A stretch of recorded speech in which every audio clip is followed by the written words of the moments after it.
Hello everyone, today we're delighted to be joined by Dr. Maha Hussain. She is professor and deputy director of the Robert H. Lurie Comprehensive Cancer Center of Northwestern University. Dr. Hussain, thank you very much for joining us and for sharing your insights of the Congress. I am absolutely delighted, and it's my pleasure to be here and meet you all and work with you on, it's an amazing time how things have changed in prostate cancer. And so it's fantastic to see this conference. Thank you, Doctor. Thank you. Your presentation gave us a great perspective on where the field is heading. We'd like to ask you 3 quick questions on some of the key take-home messages from your presentation. So the first one, Dr. Hussain, will be, you highlighted the importance of genomics in mCRPC. So what is the key message clinicians should take away? So I think in the era where we're in and the complexity of the metastatic castration-resistant disease, the genomic profile is critical because we now can actually use certain treatments to treat the patients based on the cancer genetics. And so if it's available, certainly, ideally what would be is you certainly could use if you have archival tissue to send. But a lot of times the archival tissue may not have anything in it that might be applicable to the patient right now. And so if you have access to ctDNA, which is like a blood test to check on the DNA of the cancer cells, that would be one option to consider.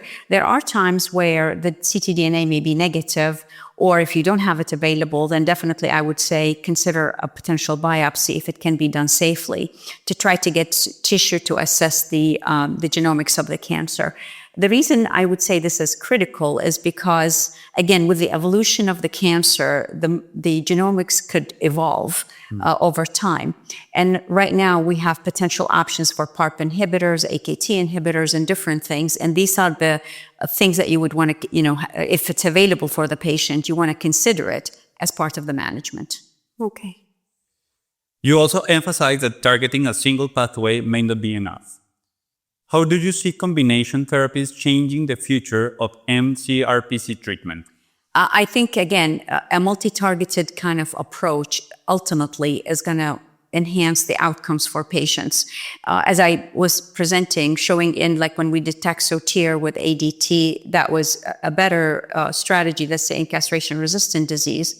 But then as we go moving forward, when we're looking at, say, PARP inhibitors, single agent versus combination with the AR pathway inhibitor, looking at the addition of, PSMA targeted treatment with Pluvicto, with AR pathway and all of that, all of these things actually give us a better, I would say, synergistic or at least more than additive, like 1 plus 1 is more than 2 in these situations in terms of enhancing outcome for patients. And I would say when all is said and done, doing the treatment isn't just because you can do it. It's because it's appropriate, and then balancing risks and benefits for the patients. And ultimately, it's a shared decision. And one of the things that I would suggest, and I would always recommend, what we see is this: the more multi-targeted strategy, the more earlier we move it on, there's better outcomes. And so adding things late may not be as good as considering doing things together up front. About that question, looking ahead, what do you think will be the biggest change in how we treat and sequence those therapies in mCRPC? I think the biggest change, as I was mentioning in my discussion, is a good number of these agents are being moved into the hormone-sensitive space. And so depending on where, how you treated the patient and what's available for them, the issue comes up. It's the same story. Like when we are using, let's say, docetaxel and the earlier on, like charted type thing. If a patient progresses to castration resistant, you're not going to give them Taxotere again. You're going to have to, docetaxel again. You're going to have to give something different. So I do think it's going to be critical where needs to be definitely what I would call preclinical evaluation of mechanisms of progression and persistence of responsiveness and things of that sort. And then definitely clinical trials to try to address some of these questions. Because again, if right now we're moving PARP into, say, early stage, early metastatic hormone-sensitive disease, if a patient progressed and they say they have BRCA2 and they happen to get, say, whatever PARP inhibitor with a treatment earlier, what PARP are you going to give them, inhibitor afterwards, and things like that. So I do think we need very much preclinical, translational type research, and definitely that would feed into the clinical trials that we would need to do. But I have to say, we've come a long way, and I do think that ultimately is going to be is try to intensify therapy earlier, better than waiting until a patient progresses. But in that sense, we are giving the treatments earlier to stop that progression or to make that progression to occur later, but it would occur. So yes, yeah, but remembering that, again, what it is the longer the cancer under control, the longer potential for life for the patient. And so that's the whole thing. And yes, cancer is going to progress in all likelihood in all patients with castration-resistant disease.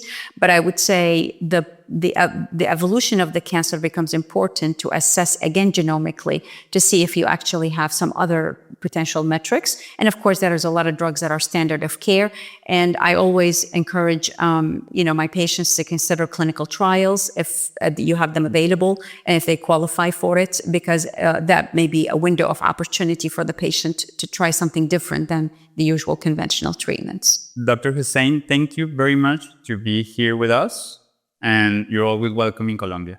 Well, thank you very much, and I really appreciate it, and I'm happy to come again. I'm a big fan of your work. I'm really very happy to have you. You are so sweet. Thank you very much. Thank you, my dear. Thank you. Thank you. Dr. both Hussain. of you. Ciao. Thank you. Thank you.